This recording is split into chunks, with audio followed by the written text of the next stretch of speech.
Good morning friends, myself Shishir Pandey and today I will be discussing the topic double circulation of blood in human heart. अब इससे पहले वाले lecture में मैंने ये discuss किया था कि स्ट्रक्चर ऑफ हार्ट क्या होता है। तो बेसिकली प्राइमरीली हम पहले थोड़ा सा एक ओवरव्यू दे देते हैं कि actually the structure of heart होता क्या है। जो हार्ट है वो बेसिकली 4 चेम्बर्ड होता है, जो कि ह्यूमन हार्ट की हम बात कर रहे हैं, जिसमें जो अपर चेम्बर्स होते हैं उनको हम ऑरिकल्स कहते हैं, जो कि लेफ्ट और राइट में डिवाइडेड होते हैं। जो ऑरिकल्स होते हैं वो इंटर ऑरिकुलर सेप्टम से डिवाइडेड होते हैं। जो लोअर चेम्बर्स होते हैं उनको हम वेंट्रिकल्स कहते हैं, जो कि अगेन लेफ्ट और राइट में डिवाइडेड होते हैं।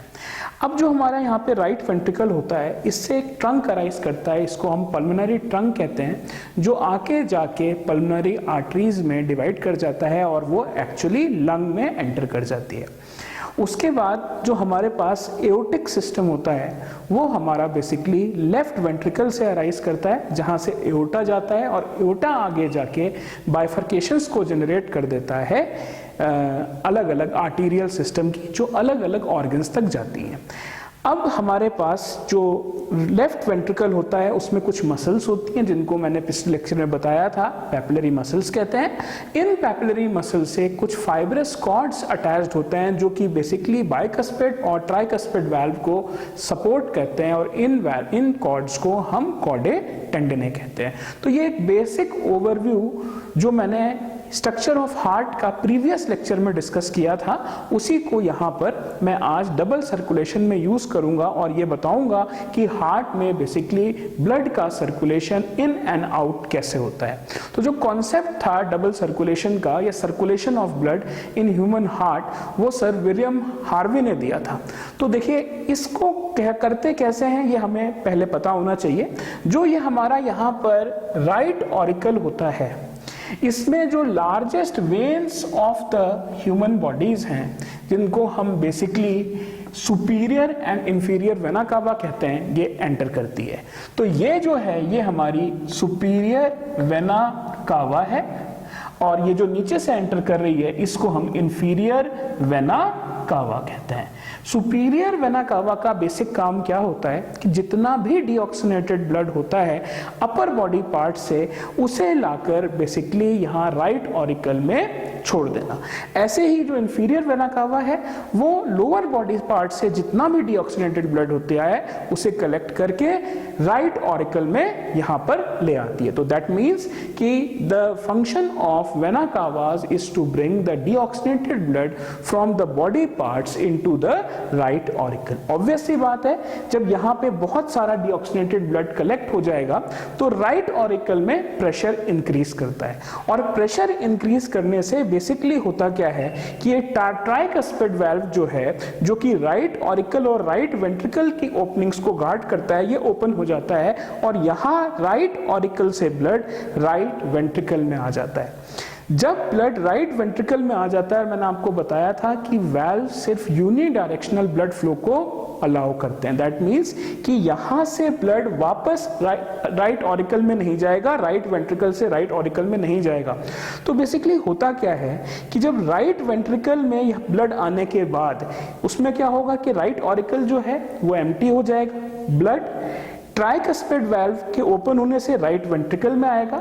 फिर क्या होगा कि राइट वेंट्रिकल में ब्लड का प्रेशर इंक्रीज करता है, और राइट वेंट्रिकल से ही देखिए पल्मोनरी ट्रंक अराइज करती है, जो कि राइट पल्मोनरी आर्टरी और लेफ्ट पल्मोनरी आर्टरी में ब्रेक हो जाती है। तो ये हमारी लेफ्ट पल्मोनरी आर्टरी है और ये जो है हमारी राइट पल्मोनरी आर्टरी है, और ये हमारा बेसिकली पल्मोनरी ट्रंक है।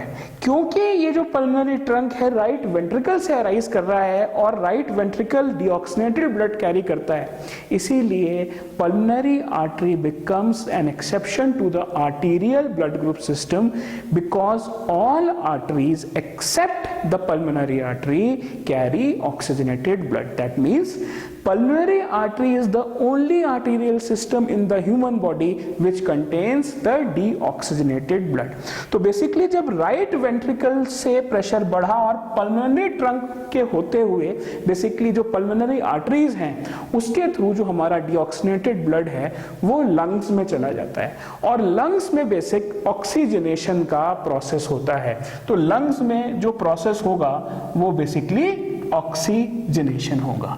तो जब डीऑक्सीजनेटेड ब्लड ऑक्सीजनेट हो जाता है, दैट मीन्स कि उसमें more of partial pressure of oxygen हो जाता है, तो उसी ब्लड को हम बेसिकली ऑक्सीजनेटेड ब्लड कहते हैं। और ऑक्सीजनेशन का बेसिक प्रोसेस ये है कि जब हम रेस्पायर करते हैं तो एयर के थ्रू ऑक्सीजन अंदर जाती है और कार्बन डाइऑक्साइड बाहर चली जाती है, और लंग्स में ब्लड स्ट्रीम में ऑक्सीजनेटेड ब्लड का अपटेक हो जाता है। तो जो ऑक्सीजनेटेड ब्लड लंग्स में होता है वो पल्मोनरी वेन के थ्रू हर एक लंग से, that means the right lung and the left lung, right lung से 2 पल्मोनरी वेन अराइज करती हैं और लेफ्ट लंग से 2 पल्मोनरी वेन अराइज करती हैं। देखिए ये 2 वेन्स जो हैं मैंने लेफ्ट लंग के लिए दिखाई हैं, और ये 2 वेन्स जो हैं वो मैंने राइट लंग के लिए दिखाई हैं।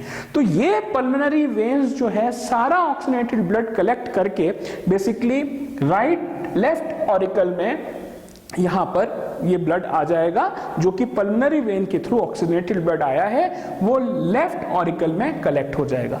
Again the same condition will arise कि यहां पे बेसिकली जो हमारा लेफ्ट ऑरिकल है इसमें प्रेशर इंक्रीज होगा, और प्रेशर को रिलीज करने के लिए हमारे वापस से देखिए बाइकस्पिड वाल्व ओपन हो जाएंगे और हमारा सारा का सारा ऑक्सीजनेटेड ब्लड जो है वो लेफ्ट वेंट्रिकल में आ जाएगा। अब एक चीज इंपॉर्टेंट है कि जब यहां लेफ्ट ऑरिकल से लेफ्ट वेंट्रिकल में ब्लड आ जाता है तो एक चीज मॉर्फोलॉजिकल एस्पेक्ट के पॉइंट ऑफ व्यू से बहुत इंपॉर्टेंट होती है कि जो वॉल्स ऑफ लेफ्ट वेंट्रिकल होती हैं वो बेसिकली राइट वेंट्रिकल से थिक होती हैं। क्यों? क्योंकि लेफ्ट वेंट्रिकल से एओर्टा अराइज करता है और एओर्टा के बाइफर्केशन से ही अलग अलग आर्टरीज बनती हैं। दैट मीन्स कि longer transport of the oxygenated blood is needed from the left ventricle to the body organs। इसीलिए ज्यादा प्रेशर जनरेट करने के लिए जो लेफ्ट वेंट्रिकल है उसकी वॉल्स थिक होती हैं।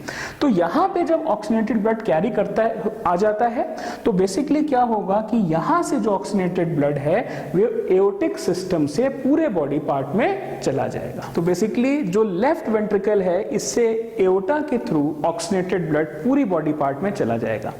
अब यहाँ पे देखिए जो पल्मोनरी ट्रंक है उसमें जो हमारे पल्मोनरी सेमिल्यूनर वाल्व्स हैं और जो एओर्टा है जो उसमें एओर्टिक सेमिल्यूनर वाल्व्स हैं वो बेसिकली ओपन हो जाते हैं, और तभी राइट वेंट्रिकल से पल्मोनरी ट्रंक के थ्रू जब पल्मोनरी सेमिल्यूनर वाल्व्स ओपन होते हैं तो डीऑक्सीनेटेड ब्लड लंग्स में जाता है ऑक्सीजनेशन के लिए, और जब लेफ्ट वेंट्रिकल में से जो ब्लड एओर्टा के थ्रू होते हुए जाता है तो एओर्टिक सेमिल्यूनर वाल्व्स खुल जाते हैं और पूरे बॉडी पार्ट में ऑक्सीजनेटेड ब्लड जाता है।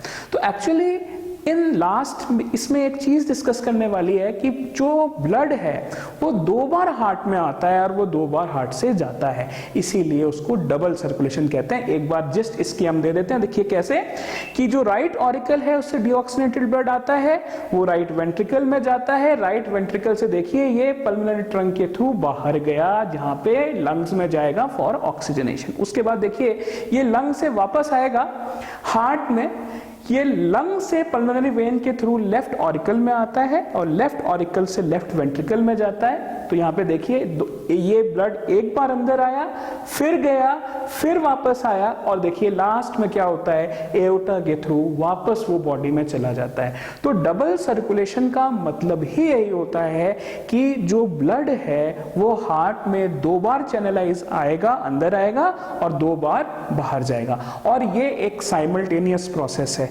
एक बार आता है एक बार जाता है फिर एक बार आएगा फिर एक बार जाएगा।